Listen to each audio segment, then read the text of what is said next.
Hello, and welcome to the EQUUS Film and Arts Fest podcast, the only program for horse lovers who have a fondness for horses in film, art, and literature. Each week, we will have interesting conversations with equestrian filmmakers, artists, and authors from around the world, discussing the nature and challenges, as well as the triumphs of creating their work. Ready to talk horses and film and the arts? Here's your host, Julianne Neal, along with Lisa Dearson, festival founder and director.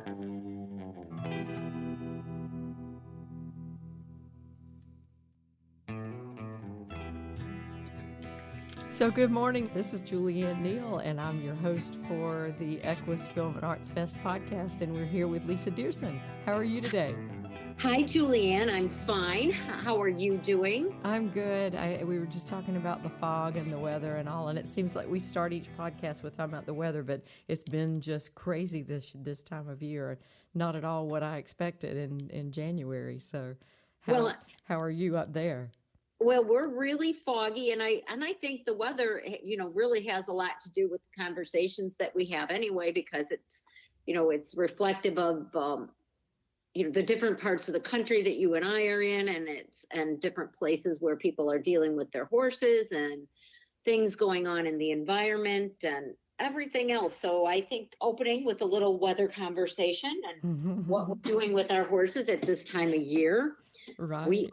We're cold and indoors, and you're just wet and waiting to get out on trails. So right. Well, and I don't know if I've ever remembered this warm January. It was 70 for the past couple of days, but just so wet that you can't do too much. But here we are in conversations on the other side of the world with the fires in Australia, and so it's just like you said, animal care, horse care in particular is different no matter where we are. So exactly. Yeah. Well, and that is a little bit about what I guess we'll talk about in a few minutes, because this episode is continuing our series on meeting the herd, the EQUUS team of folks. And so it's kind of a little bit backwards, I guess, because we'll talk about how Bruce and I met you and how we became part of your team, which we're so proud to be able to say that we are. So I'm excited about talking to you today. Yeah, it's fun. Well, I'm excited about talking to you, and especially about how important you and Bruce have been to the festival for all these years now. Well, we had no idea. I think we may have mentioned this before, but I'll just say I didn't really know what the EQUUS Film Festival was when we first started down this path. I had heard somebody mention it, and so for some reason we were talking with Bruce, and I had a documentary that was in production, in pre-production, and then during production, our filmmaker, James O'Connor, asked, well, what are you going to do with this? And it started out sort of as a little video for our website. And because Bruce's work was so intriguing to James, I think, and we just became fast friends, and he said he wanted to do a little bit more than just a little video. And so we ended up with this documentary, and he said, what are you going to do with it? And I said, well, someday we're going to submit it to the EQUUS Film Festival in New York City. And I really didn't even know what that meant. So you were so kind. I think I called you one Sunday morning on the way to church and told you who we were and asked if we could send. And it was so late. This was in October, I guess, of 2015, and it was so late in the year we weren't in for a competition or anything, but you were just kind enough to say yes to letting us send you the trailer and show it in New York. So of course we had to be there. So you can't have something playing in New York and not go. So of course. Yeah. And that was the year we were at the Ukrainian village in East Village area. Mm-hmm. So what a great place for the festival that year.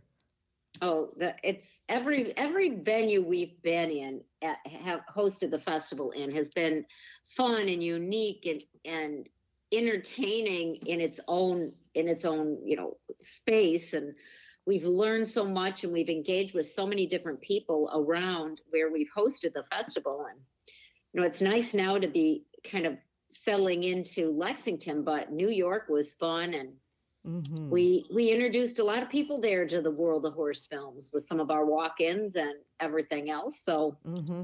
Well, I think one of the things that struck me that year is you did have authors and artists and filmmakers all in that pop-up gallery. I didn't know what a pop-up gallery was. I mean, I was very naive.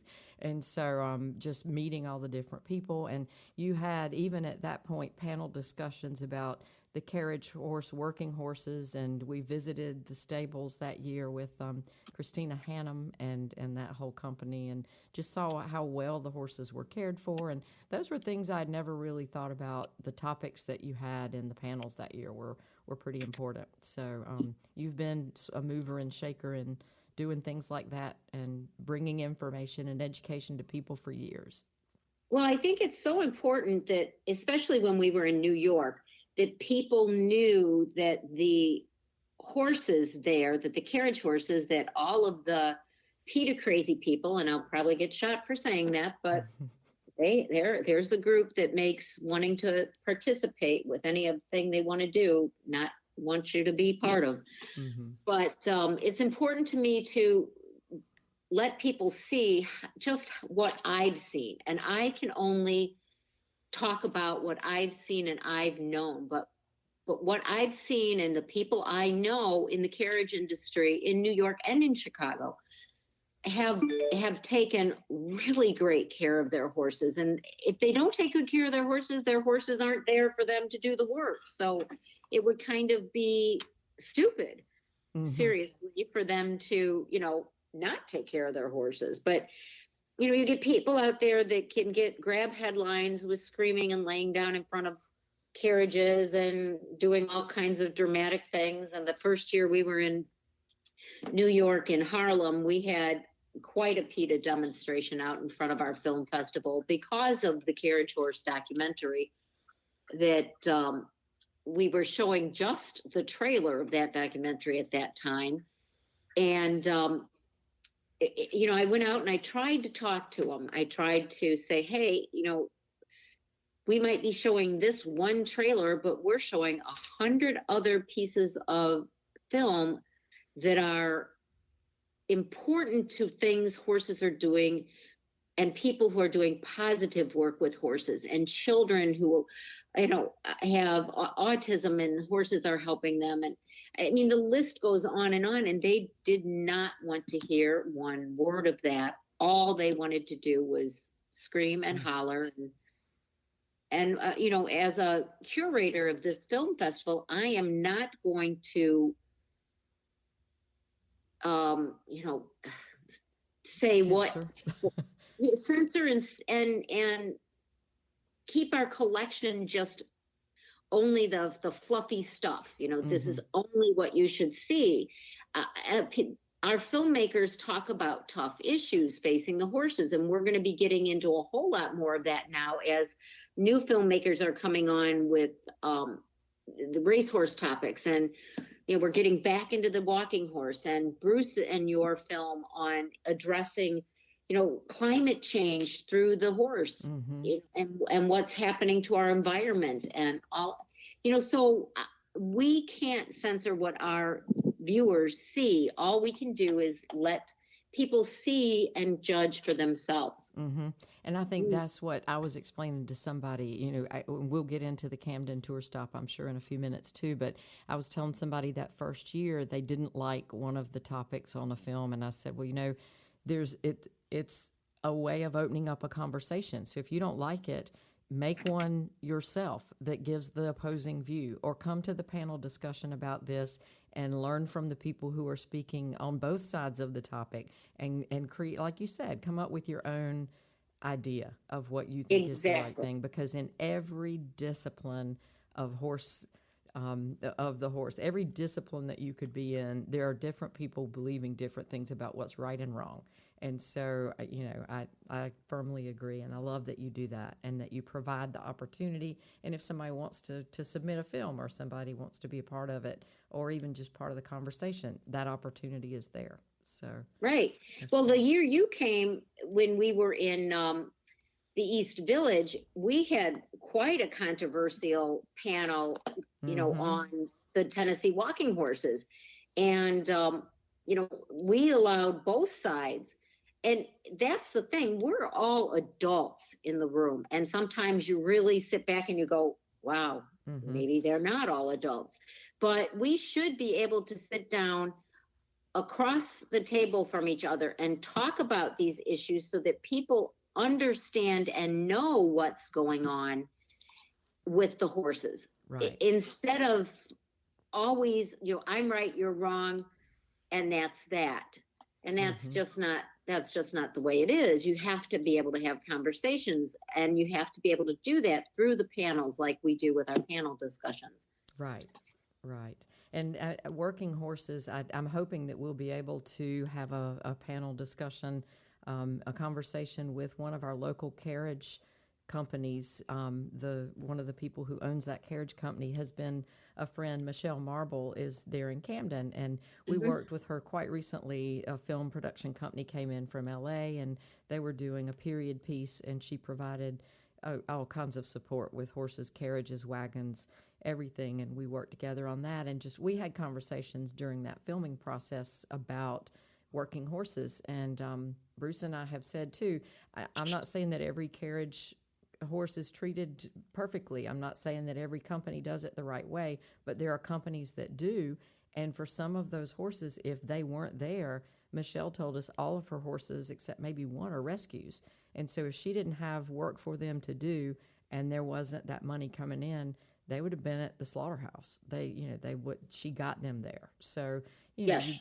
you gotta have those conversations, sure, and it's gotta be under the right circumstance. But being able to have an open mind and come in and listen, I think, is part of what you're doing and part of that platform that you provide. So like I said, we're thrilled to be a part of it. How did you start the process of figuring out how to do a tour? Because that first year, we knew you were in New York at the time, and we knew you had the big festival once a year. And what we get asked all the time in Camden, South Carolina, is what part do we play? What you say, tour stop, what does that mean? So I want to take it even a step further back. How did you decide to go on tour with all of this in the beginning anyway? Well, we were asked, the first tour stop we did in the Carolinas was in Greenville. And it was in partnership with a Bastille Day festival they had there. And as you know, Little Herc is one of our yes. One of our animated characters, animated films, animated characters, and he will sooner or later be a book in the literary corral. They keep getting there. And, his filmmaker is originally from France. And so it was kind of this is a great tour stop to do. So, or the place to take the films. And it just evolved from that to where the next year you asked if we would be interested in coming to Camden, South Carolina. And I thought, Camden would be a fabulous place to do the tour stop and to do it with a filmmaker, because that makes it even more relevant. Yeah. And so we decided to come to Camden the next year and just continued to build off of that. We've had tour stops. We've done the World Equestrian Games. We've done the FEI World Show Jumping and Dressage in Omaha. We have been in Canada. We've been all over the United States. We've done Extreme Mustang Makeover and Briarfest. I just sent Briarfest the new collection for this year. We have done, just taken a collection of films and spent the weekend in different towns and different places around the country and shared these films with the community. And a new thing we're adding this year is to host a screening, which is just a collection of our shorts, basically about 2 hours worth of films, of our short films on a reel that you can see if you qualify to be a host, and then we send the films, and you can do it as a fundraiser for your nonprofit or your barn or whatever you want to do. But it also helps bring awareness to our films and filmmakers. That's wonderful. And that's really how and why we started in Camden. Bruce and I My partner, I don't even know if I said this in the beginning, but Bruce Anderson is my partner, and we came in together with his film. But we have a nonprofit there in Camden, and it's equine education and awareness based on the work that he does. But we've had this activities going on for over a decade, and anything from we organized a patriotic rally in around 2003 or 4 to benefit military families. We've worked through the Kershaw County Sheriff's Department to go into the schools during summers, and Bruce does workshops with them, and 21st Century Grant Learning for Life. So all kinds of school activities, because I'm an educator and have been for 30-something years. I'm an arts coordinator for Fairfield County School District. And so between Fairfield County and Kershaw County, we have this booming arts community. And the Kershaw County schools also are ABC sites. We're both ABC sites. And so we were able to pull some things together through the nonprofit and through the schools. And so to have those film opportunities and arts opportunities kind of drop in your lap, because like you said, when a filmmaker is around, when an artist is there and can talk about their work, what a great experience for students to hear that process, to learn the process. So we were interested not only in, we wanted to share our film with the community, but then all these other things sort of started developing from it. And so basically our tourism department, the city of Camden, Kershaw County, which is sort of the tourism partnership between city and county, all got on board from the beginning. And then the other folks in town, Arts Center and restaurants and downtown development people and all that, just loved the idea. But it all really started because we have a vintage little theater right there in town. And it had been family owned. James and Rita Trivett have owned it for years. And they welcomed us in and said, Film Festival? Yep, come on, bring it in. So it was just one of those community things that it helps and benefits the nonprofit, but it also benefits all the people who are involved and add to it. And so we're excited. This year coming up will be the 5th year we're doing it. That's what I was just going to say. We're celebrating our 5th year working with you and your nonprofit and your arts council and the visitors center or visitors bureau there, and Kathy McCaskill's old McCaskill farm, which we love. Being there and being part of what's going on in Camden, and pulling into Camden every time that we come in. You all do such a beautiful billboard. We pull in, and there's always an amazing, great big EQUUS Film Festival billboard with our artist, and Karen Silas will have her art on there this year. So, which is that's the cool thing. Yeah, our tourism department was on board from the beginning. Susie Sale was actually the person that sort of dropped that bug in my ear and said, why don't y'all bring this to Camden? Because we have the little theater. And so through Parks and Recreation throughout South Carolina, the billboard thing has happened. And that's exciting when you look up and see your work on the board as you're driving on I-20 or whatever. It's really, really cool. That was when I'll never forget when Jill came down, because her horse Quebec was a model for one of our posters, which is he's a beautiful buckskin Lusitano, of course, but he was interacting with a real film reel, and the photographer Janice Fisher just took some really great shots. And it turned into we selected that for the billboard, and Janice and Jill came down. And I think that year there were maybe 14 or so billboards around the Camden area, or all around South Carolina. And you pull off of the highway and these great big massive billboards, and Jill's out posing underneath of the billboard.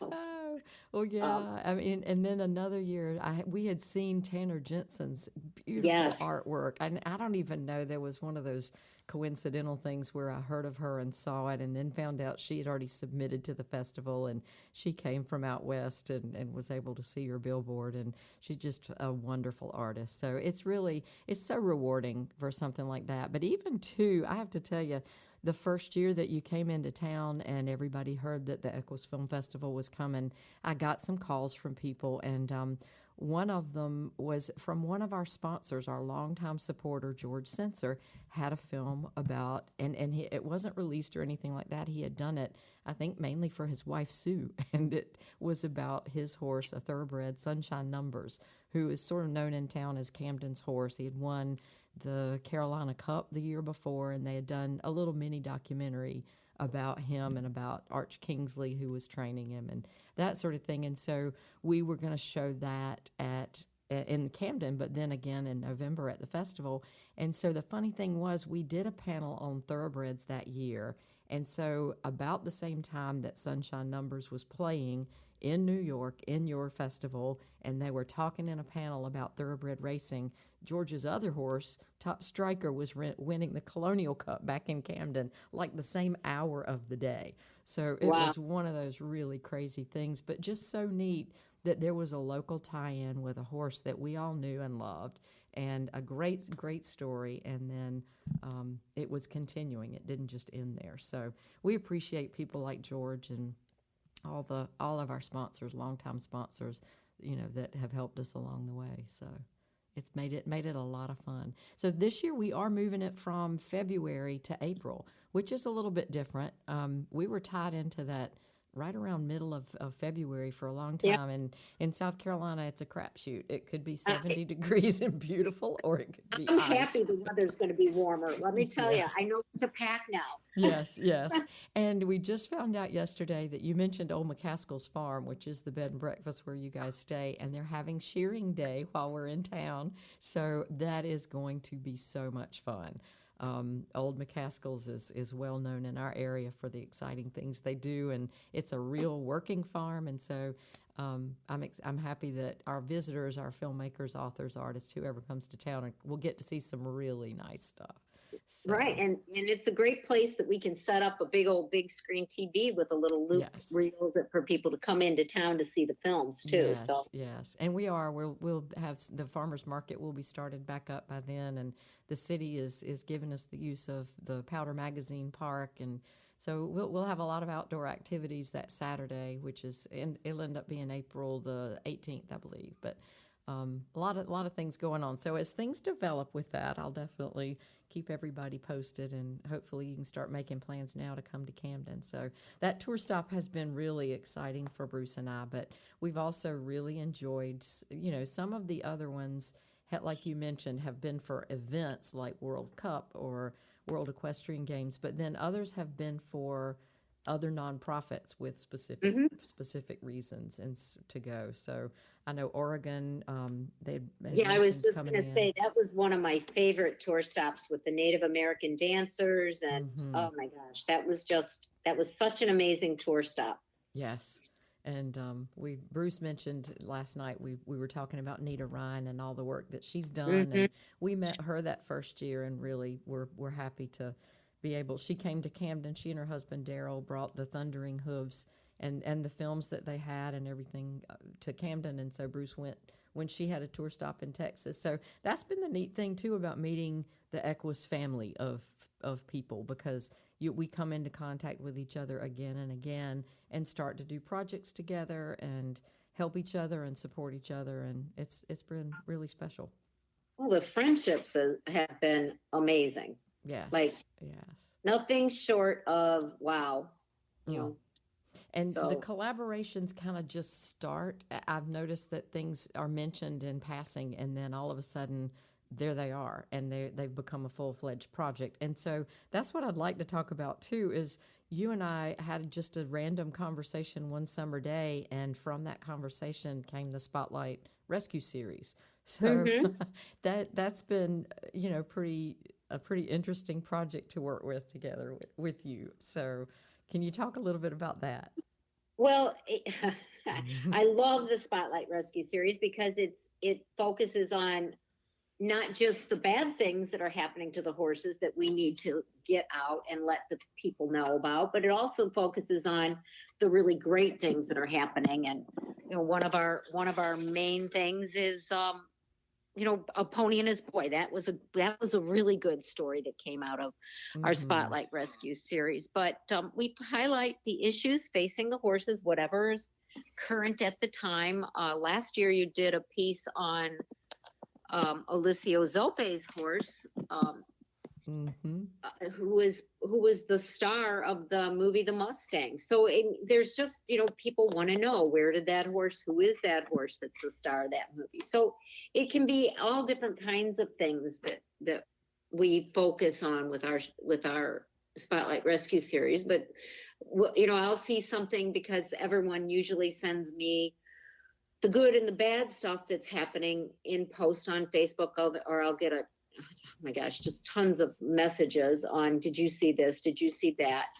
We have some pretty incredible rescue people who are part of our festival, with Yvonne Bartow and Tawny Preisner down in the South, and it's just a lot of people really involved. And so I'll pick up the phone and I'll go, Julianne, I'm starting to save the videos and the pictures, and we need to get on this, and we'll start getting everything together, and you will magically weave it into a story. And it not only does our audience get to benefit from it, but your school, yes, because you have your students working with you on the project, which I think is just amazing. So yeah, that's been the best part to me. Is I think I was at South Carolina ETV in a workshop when we had the conversation, and I think I just mentioned in passing, I'm planning out curriculum for next year, and my theater kids are going to do some film projects, and I'm really excited about that. And you said something, you had a comment like, all these things that are going on right now, I wish somebody would do a PSA about so-and-so, whatever it was. And I was like, well, hey, we're doing PSAs on drinking and driving, and somebody's grandmother might see it when we have a show or something, but why don't we do some about some of these topics? And then so it kind of came about from there, and we decided early on with the students that we could do some of the hard topics, and we'd be careful about how we did them, and then we also wanted to balance out with some of the good stories too. So for every one of those stories, like the hanging barn, we wanted to add in a story like a pony and his boy. And so I have students, high school students from Fairfield Central, who are all different levels of, experience with filmmaking, but they've taken it and love it. And so some of the grants that we have, would provide a camera or whatever piece of equipment here and there. And, I have one girl, Rowan, who she doesn't want to work the camera, but man, she loves the reflector. And so she's good at that. And I mean, they pick the things that they really enjoy doing. And some of them are editing, some of them are filming, some of them are doing the interviews, but it's real world experience. And so, you might come in. I noticed in Kentucky, I'm seeing it on the big screen. One of the ones we've just done, seeing it on the big screen for the first time, and I saw a typo, and I was like, oh no. So, I gotta be better about fixing that for sure. But it's really rewarding to see something that we've all worked on, and then somebody else is actually seeing it, and it's not just sitting on a shelf somewhere. So exactly. It's like that with Bruce's film and all the other ones that we've worked on too. And I know with all these other filmmakers, you've given a platform that, never would have happened any other way. It's so well, and a really important thing right now is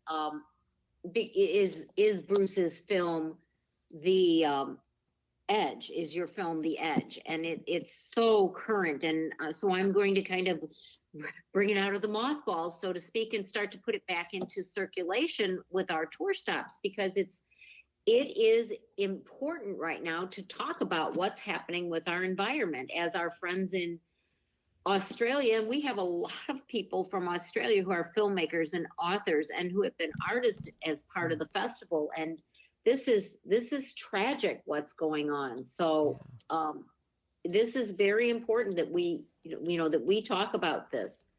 Well, I'm so glad you say that, because actually just 2 days ago, Bruce and I did one of our episodes of Winnie Tales, which is our podcast for his work, and we had a 30-minute conversation with Mimi down in the Abaco Islands, and she's a huge part of the film The Edge because of the work that Bruce did with Nunkie, who was the last remaining mare of that whole breed.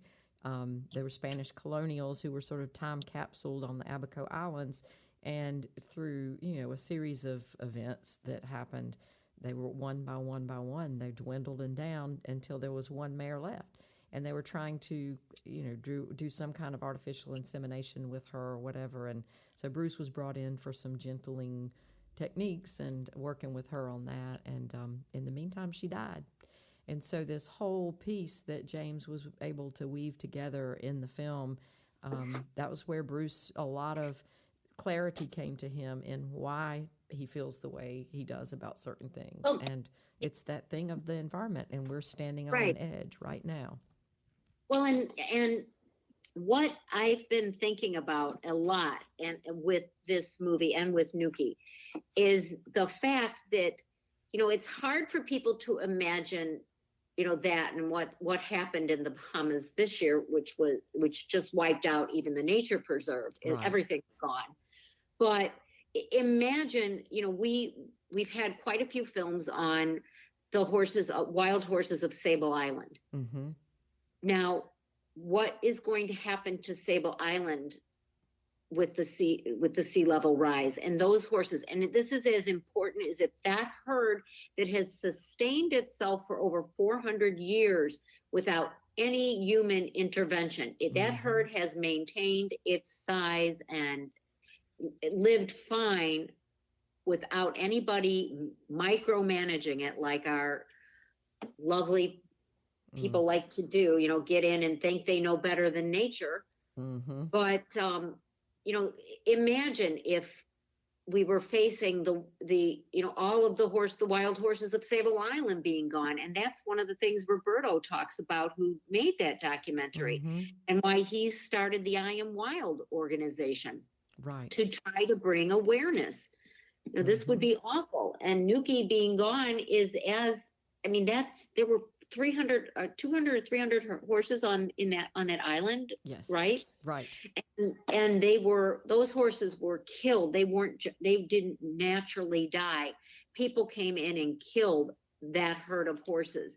So, we need to keep these stories out there. We need to make people aware and let people see what's going on. So there I'm on my soapbox again, but. Well, that's the thing. We've been on one, and so had Mimi before. Bruce had been on his, and she'd been on hers, and you've been on yours. And that's the thing. If we all come together and we get on that soapbox together, there's definitely strength in numbers. And just listening to her the other night talk about sitting it out through this storm, she lives on a boat. And so to go inland and to try to ride out the storm, and then to see what was left after a life's work, and then figuring out where to go from here. And that, Bruce and I are at that point too. We're always rethinking, where do we go from here to do the best job we can do to get this story out, and to try to show the importance of horses in our world. And that's been our mission from the beginning. So we find different ways of doing it, but all together, these films have reached far more people than we could have ever reached in any other way. It's more than the films. It's the books and it's the art. And we have a new person coming into the festival this year. Her name is Sally Eckhoff.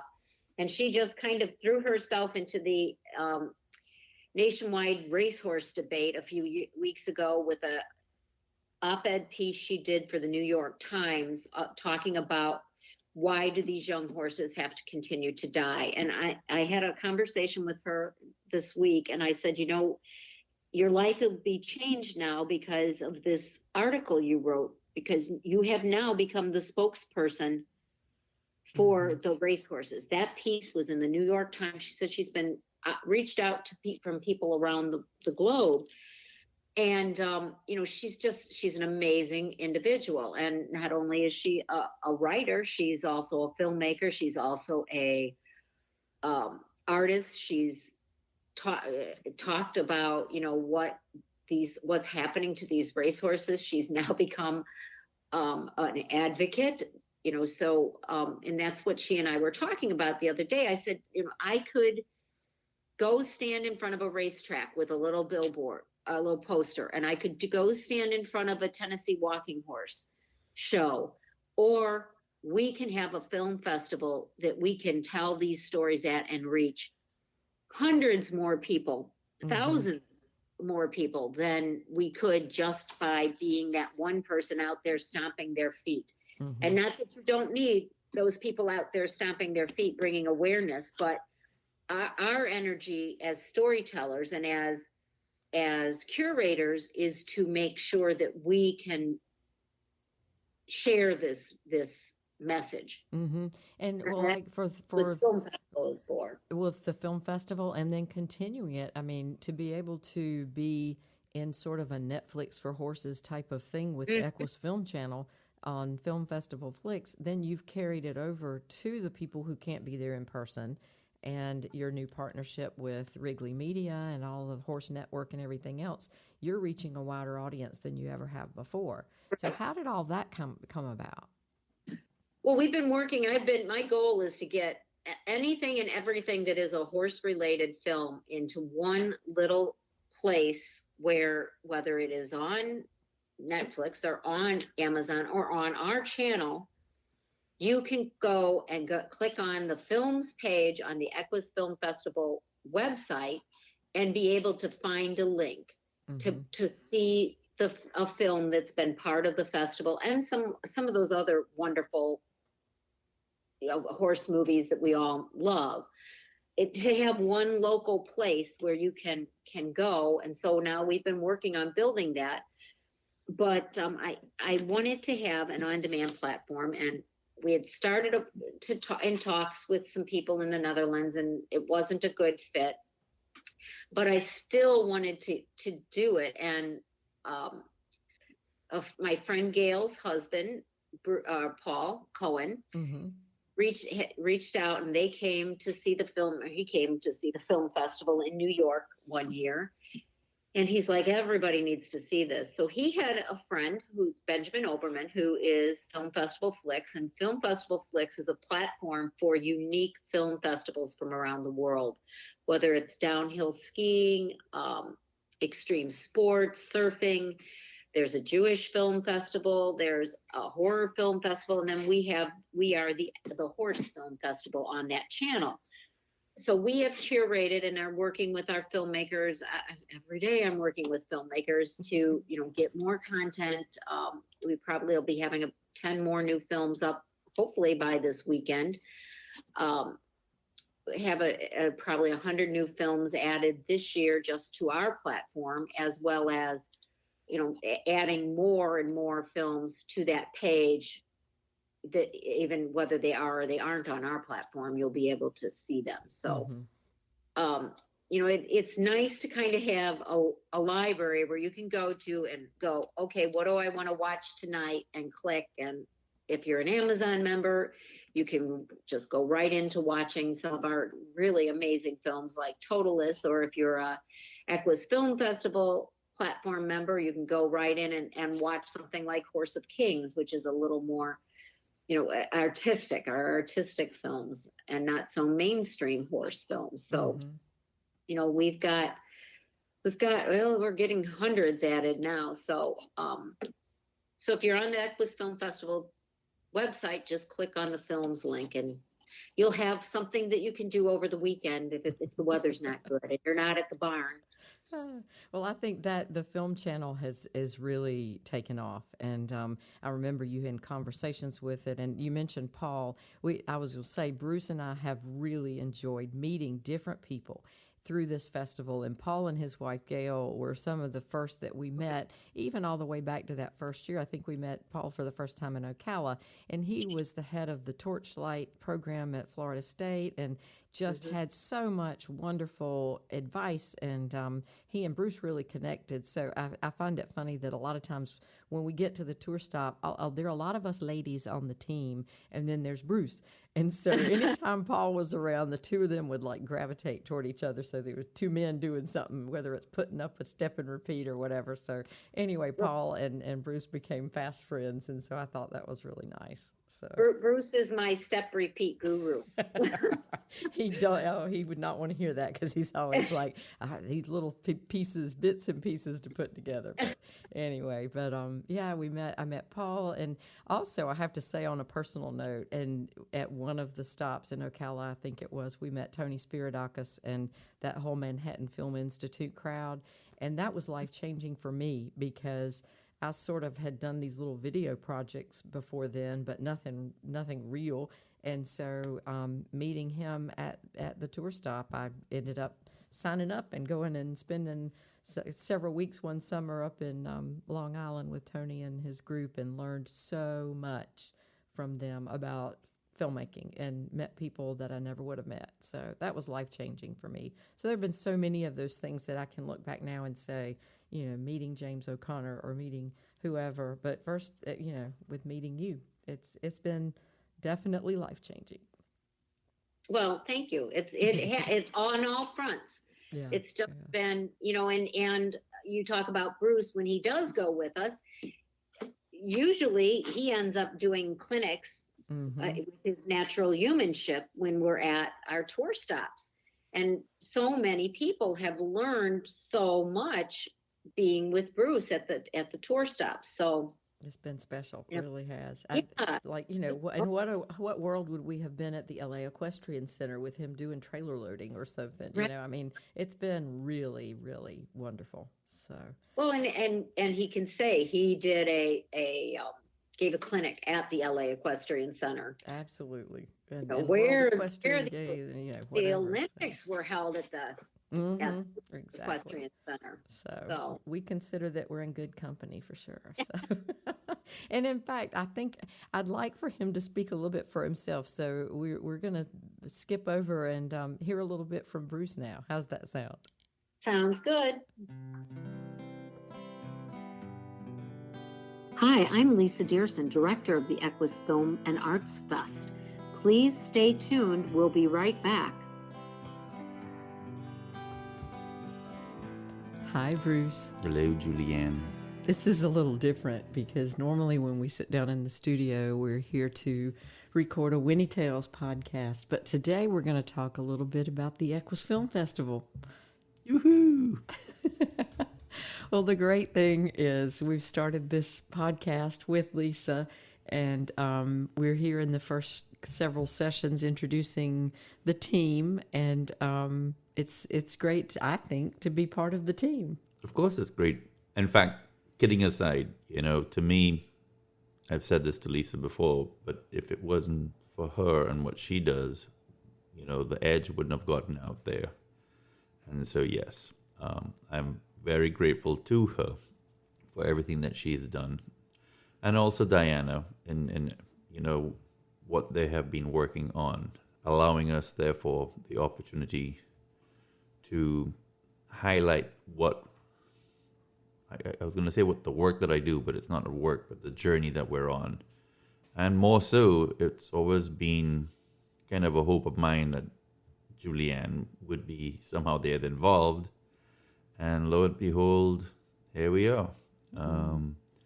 She has been the one that's orchestrated the film. Now you have the podcasting, and everything else that she has done. And from there, she took on the EQUUS Film Festival tour here in Camden. And this will be our 5th year, yeah.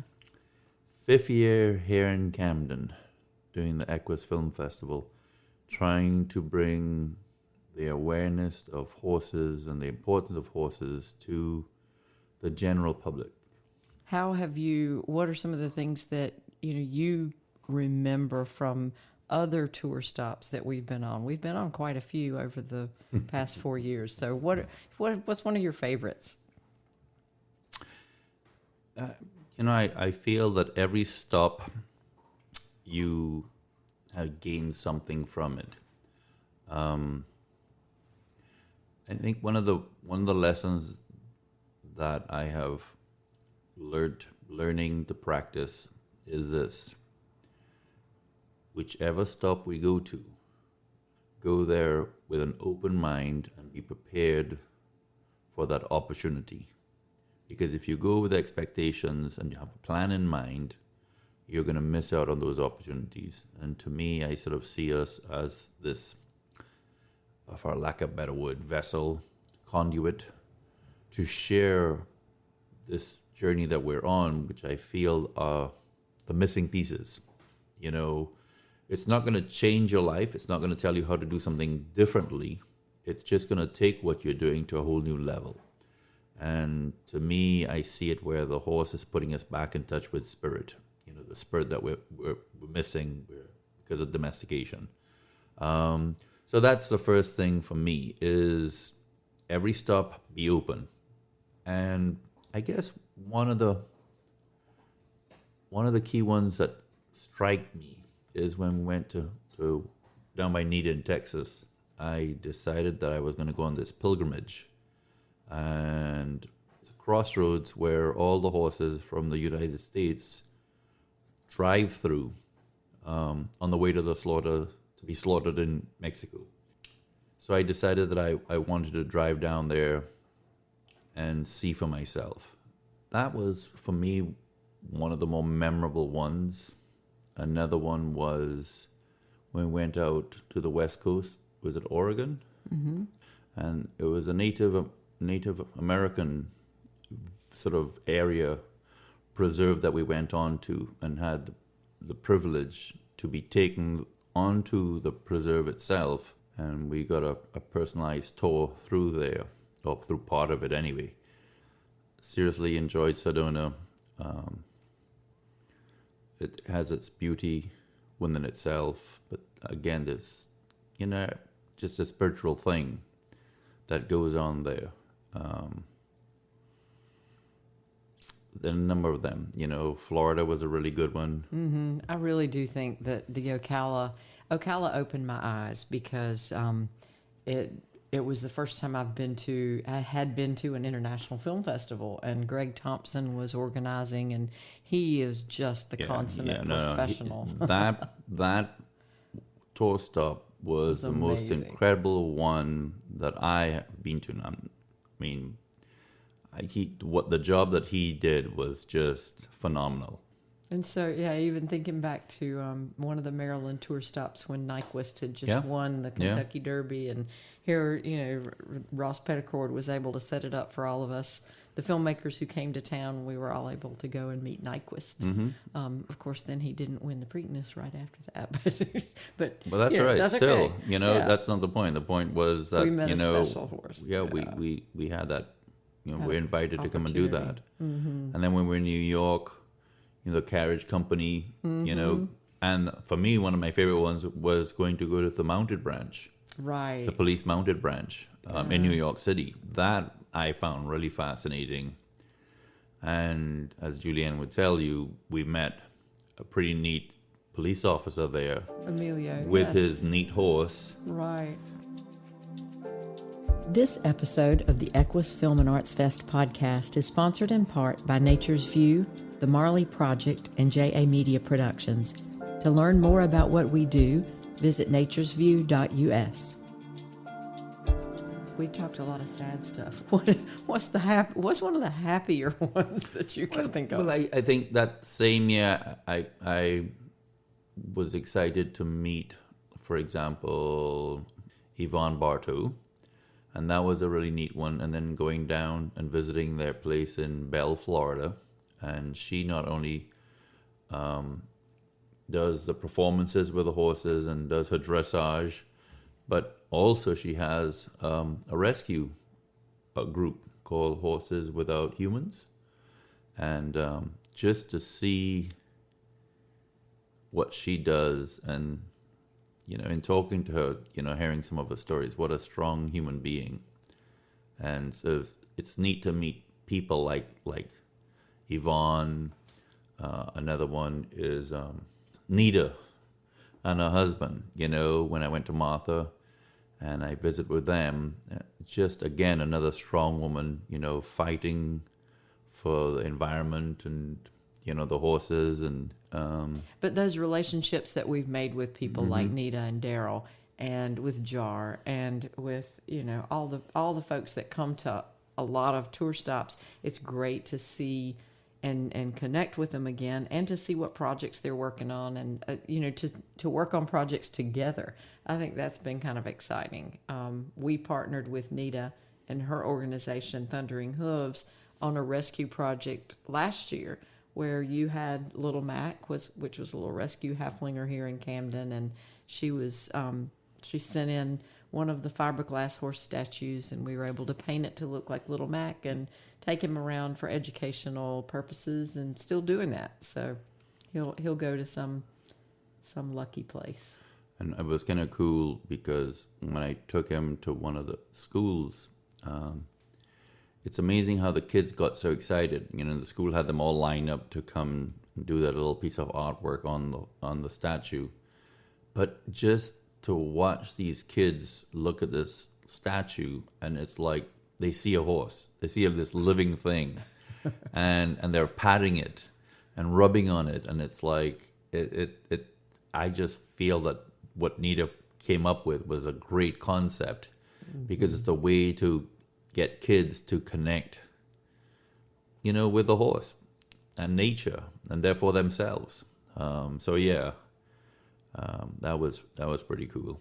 And anytime we talk about film and horses and our journey with it, we have to talk a little bit about James O'Connor and how we got involved in film in the first place. Because we started out with that thought of having a little video on our website, and that morphed into this documentary, The Edge. And without James, that never would have happened. Yeah, that was interesting. Like I said, this is not a job for me, it's a journey. And, you know, nobody taught me this. No human consciously taught me this. What I realized is it's sort of combination of my whole life. And then with the passing of my mother, to me, that was the catalyst, the trigger that sent me down this path.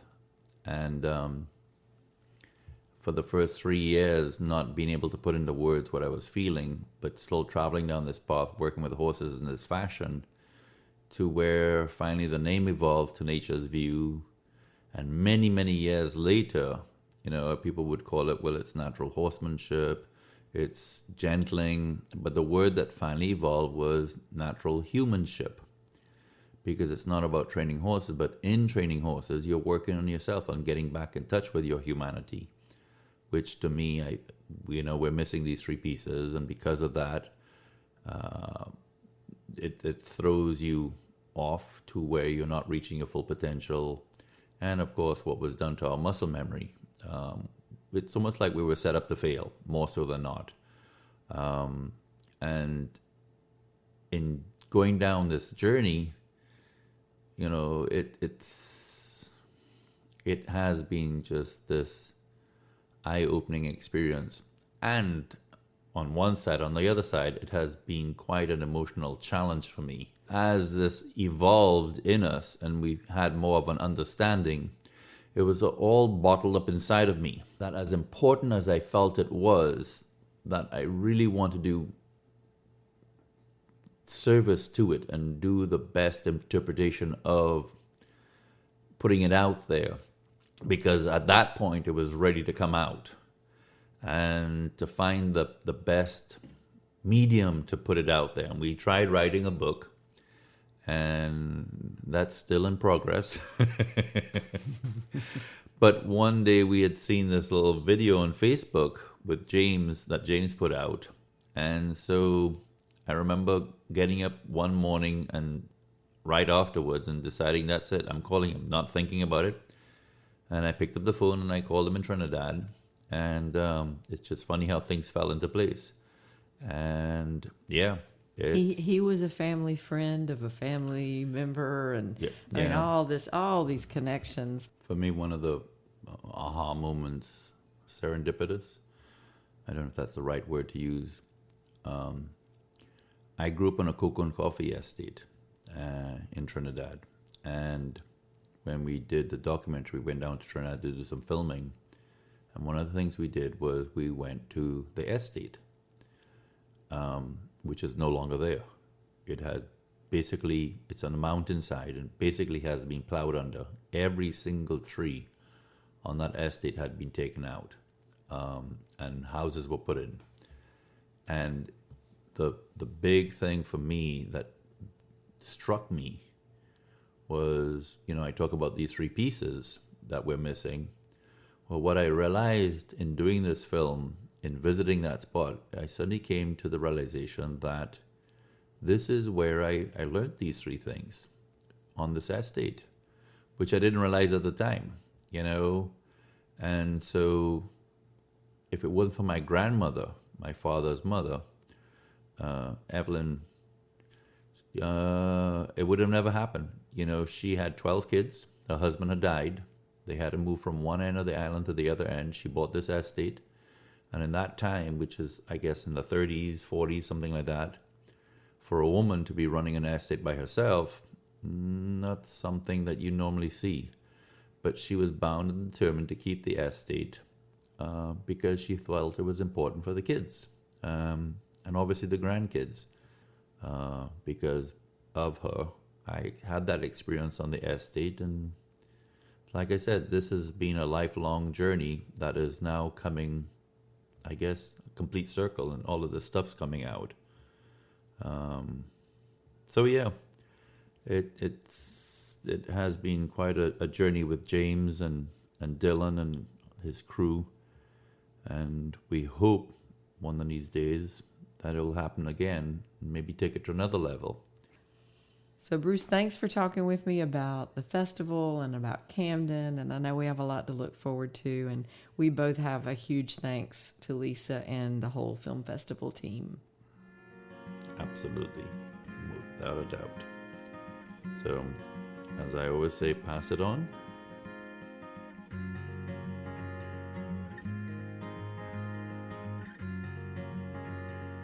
So thanks to Bruce for a little bit of insight on his thoughts on the festival. As you can see, Lisa, he thinks it's pretty special too. Well, yeah, we think Bruce is pretty special, so. We love him, yeah. We do. Sometimes I just have to take a deep breath and go, I love him. He feels the same way. But we're really looking forward to our fifth tour stop. Every year there's a little something different. We always have a theme. Last year the theme was rescue. And so it really worked out really well because Ron Danta and Danny Robertshaw are local horsemen who spend a lot of their time in Florida, but their rescue actually had a film out the year before, Life in the Doghouse. And so it was so neat to be able to do a little bit in our local community to showcase their work and contribute a little bit toward their projects, and then to show the film, and some of the people who were there are in it. And so that was kind of a cool thing, the rescue theme. Well, and it's really pretty exciting that this is the big 5th annual. The first year coming down there with my arm in a sling and coming home to having surgery and having to get that film festival up and running. So yeah, I knew then you were a trooper, and you came in with the cast. And oh gosh, I couldn't believe it. So what kind of films do you think you'll bring? I know it's usually the winning films from November. Do you have any certain ones in mind? Yeah, I have some really fun ones in mind. But Karen, who made the documentary My Magical Journey, Karen might Saylor. be coming in from, Saylor, yes, might be coming in from Spain. And then I want to bring Elise Sinclair's new film, Taming Wild, which is it's Pura Vida, which is her second installment. And then we've got a fun film by our favorite filmmaker from the Netherlands, Annette Van Treek. She made a documentary called Hunt for Gold, which is about the combined driving team at the 2018 World Equestrian Games. So I'm sure the people in the Carolinas are going to want to see what the rest of the world thinks about what happened in Tryon. Right. Well, she also did Totalist. I mean, she's done Yes, a she lot did. of documentaries. Yes, and Hunt for Gold and Ride for Gold. I mean, she's just made quite a few really, really great documentaries. And then we're going to do Tales of Iceland, and April might come down, and we've got the Crazy Spaghetti Cowboy film we'll show, of course. They're hilarious. That's got to be a reality show at some point. So Sonny and his men will come. That'd be amazing. And he's such a great horse trainer. Oh my God, he's just amazing. So, and then in front of that we'll show, or after that we'll show that the new Cowboys documentary, which is just so beautifully done. It's filmed at 8 different ranches out in the Great West, Texas and Arizona and that. And it's a beautiful documentary about working cowboys now. Wow. we'll bring a collection of healing films, and Jolanda Allenberg might come in from Switzerland, so we'll be showing her High Sensitive Youth in the Horse Heart Space, which talks about horses healing young people who are talking about, facing suicide and the likes. And I'm thinking about, and we'll talk about it a little bit, bringing the Great Flip Off back. Oh, we love that. That's one of my favorites. Yeah. Daphne King does such a good job with that one. Oh, yeah, she does. But the most exciting is the Lady Long Rider film we'll be showing, which is about Bernice Endy and her long riding adventure. I can't. She's like the rock star of the horse world to me, because I mean, not only is she a wonderful speaker, she's so funny. There was a panel discussion with her and at the horse park, but I think I need to take her out. There's a new assisted living place going up in Camden that the Colonial would be a great little place for her to do a talk. So I'm gonna have to call them today and see if they'll let us come in. Well, and that's another thing that we've kind of been this whole last since the beginning of January. Mm-hmm. I have had more conversations with older women who are doing things in the horse world, talking about how the older community, people in the older riders and the older women over 55, the older people who are out there still doing it, still getting it, still are cowgirls or fox hunting and everything else. It isn't just about the men, but the women are getting in that age group are totally underserved by the equestrian community with, all of the marketplace. Mm-hmm, they're not addressing the clothing. They're not addressing, the different sports that they're doing. They're missing that whole demographic. Right. And I talked to a woman who has they do a podcast called The Seasoned Riders.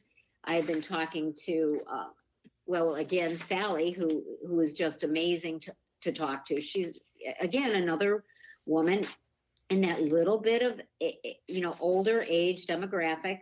Mm-hmm. And you've got her niece and there's so many women out there, and they are not being talked to by the mainstream equine media, and we're going to change that. Well, and the thing to me, I never even knew what long riding. I'd never heard of long riding until meeting her and hearing her story. And I mean, to hear that she just got on the horse and took the dog and just started going and went to Canada and then went from California to the East Coast and back. Going just to visit her sister. Going to visit her sister, just get on the horse and go. And I mean, the stories that she told, she's so funny. She said, I'd go riding into some dude's ranch and he'd be like, "Oh, thank you, God, you brought me a woman." And, I don't know how old she is, but anyway, hearing her tell the story is way better than hearing me tell the story. So I think if we could get her to come, I think that'd be great. So. Well, and a fun thing that's going to be happening, that's going to be coming on board for everybody, is we've got, Jill McCrae. Mm-hmm. I've set her up with our resident author, Candace Wade. And so Candace is going to start working with Jill on creating a new book.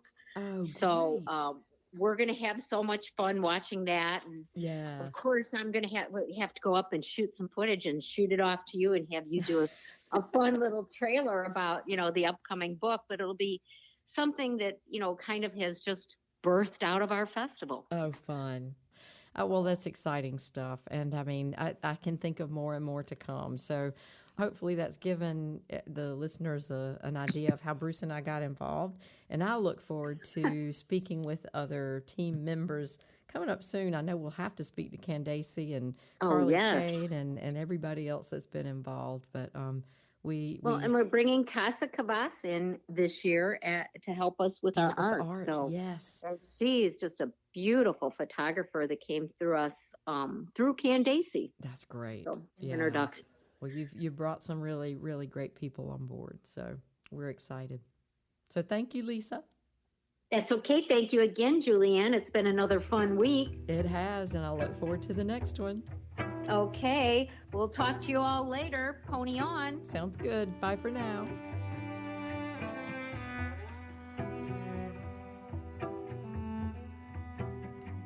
So let's talk a minute about the music that's used in this podcast.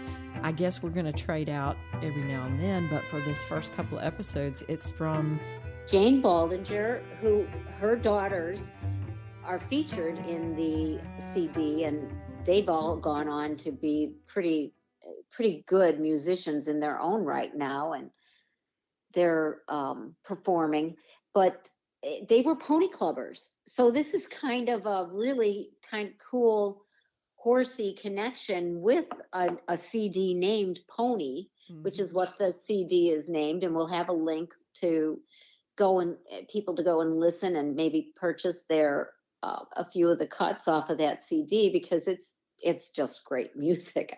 I love any kind of good music, but when you tie horses into the music, that just gives us an added punch. This episode of the EQUUS Film and Arts Fest podcast is sponsored in part by Nature's View, the Marley Project, and JA Media Productions. To learn more about what we do, visit naturesview.us. Please be sure to tune in next week when Julianne and I have another interesting conversation with one of our EQUUS Film and Arts Fest filmmakers, artists, or authors.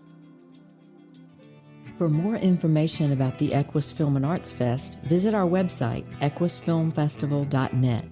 To see more of the EQUUS movies, visit the EQUUS Film channel at filmfestivalflix.com.